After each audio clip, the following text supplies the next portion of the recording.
పులివెందులకు ఉప ఎన్నికలు వస్తాయని టీడీపీ నేతలు చెబుతున్నారు. అసెంబ్లీకి హాజరు కాని జగన్పై నిబంధనల ప్రకారం అనర్హత వేటు పడుతుందని speaker Ayyanna Patrudu, deputy speaker Raghuramakrishnaraju ఇప్పటికే ప్రకటించారు. అయితే జగన్ మాత్రం తాను వచ్చేది లేదు, చేతనైంది చేసుకోండని సవాల్ చేశారు. అనర్హత వేటు పడకుండా ఒక ఆప్షన్ ఉంది. లీవ్ లెటర్ రాసి స్పీకర్ అనుమతి తీసుకోవటం. స్పీకర్ అనుమతితో సభకు డుమ్మా కొడితే అనర్హత వేటు పడదు. కానీ జగన్ అలా లేఖ రాయటం అసాధ్యమని వైసీపీ వర్గాలు చెబుతున్నాయి. పులివెందుల నుంచి గెలిచి తీరాలని అనుకుంటోన్న టీడీపీ ఇన్ఛార్జ్ బీటెక్ రవి ఇప్పటికే ఉప ఎన్నికల సన్నాహాలు ప్రారంభించారు. ప్రజల్లో బలమున్న నేతలను టీడీపీలో చేర్చుకోవడానికి స్థానిక క్యాడర్ సిద్ధమవుతున్నారు.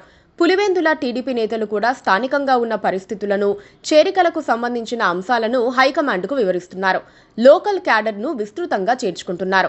గత జగన్ ప్రభుత్వ హయాంలో చోటు చేసుకున్న పరిణామాలు, ఆ పార్టీ నేతలతో పాటు ముఖ్యమంత్రిగా ఆయన వ్యవహరించిన తీరుపై ప్రజలు తీవ్ర వ్యతిరేకతతో ఉన్నారు.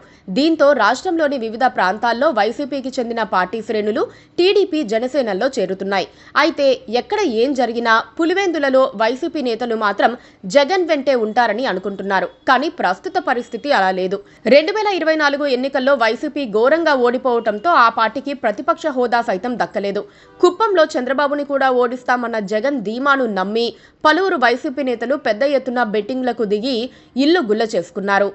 అదే సమయంలో పులివెందులలో పెద్ద ఎత్తున అభివృద్ధి పనులు చేపట్టి ఆ కాంట్రాక్టులను స్థానిక నాయకులకే ఇచ్చారు.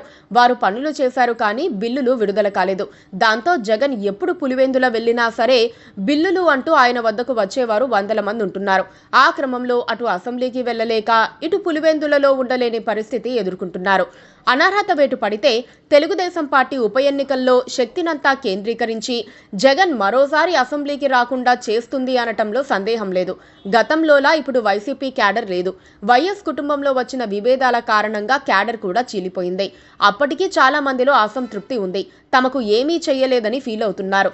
వారంతా బీటెక్ రవి వైపు మొగ్గుతున్నారు. కొంతమంది షర్మిల వైపు ఉన్నారు. మరికొంతమంది అవినాష్ రెడ్డి వైపు ఉన్నారు. జగన్ తరపున పనులు చక్కబెట్టేది అవినాష్ రెడ్డే. జగన్ కంటూ ప్రత్యేకంగా వర్గం లేదు.